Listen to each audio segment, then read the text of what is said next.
Qeveria izraelite ka avancuar regjistrimin e territorit në bregun perëndimor të pushtuar si tokë shtetërore, një veprim që palestinezët e kanë cilësuar si aneksim de facto. Për herë të parë që kur Izraeli pushtoi territorin në vitin 1967, qeveria do të krijojë një mekanizëm për të regjistruar zyrtarisht sipërfaqe të mëdha toke nën shtet. Ministria e Jashtme e Izraelit e mbrojti këtë veprim si një masë administrative që do të vendoste rregull në regjistrimin e tokës, por ministrat e qeverisë e bën të qartë se qëllimi ishte rritja e vendbanimeve dhe forcimi i kontrollit të Izraelit mbi tokën. Ministri i Financave i ekstremit të djathtë, Bezalel Smotrich, tha se regjistri i tokës do të vazhdojë revolucionin e vendbanimeve dhe qeverisjes në të gjitha pjesët e tokës së tyre, ndërsa ju referua Judes dhe Samaris, termi biblik për bregun perëndimor. Dhe ministri i drejtësisë Yariv Levin tha se Izraeli është i përkushtuar për të forcuar kontrollin e tij me gjitha pjesët e tokës që i takojnë, dhe se ky vendim shpreh këtë angazhim. Masa e re e qeverisë do të zbatohet në atë që njihet si zona C e bregut perëndimor, rreth 60% e territorit dhe shtëpia e rreth 300.000 palestinezëve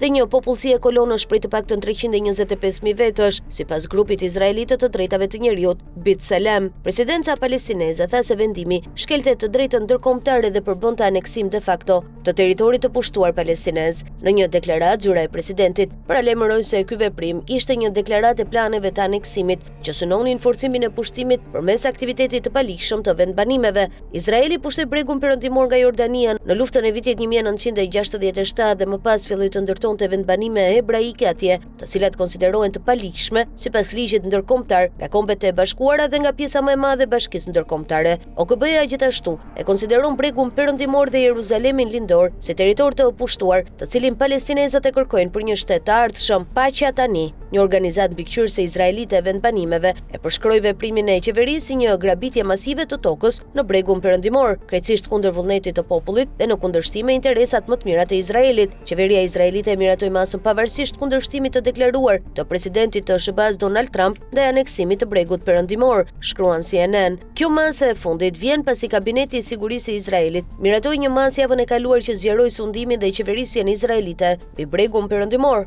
Masa u dënua ndërkombëtarisht me sekretarin e përgjithshëm të OKB-s Antonio Guterres, që e quajti atë një shkelje flagrante të së drejtës ndërkombëtare dhe Bashkimin Evropian, që tha se është një hap në drejtimin e gabuar.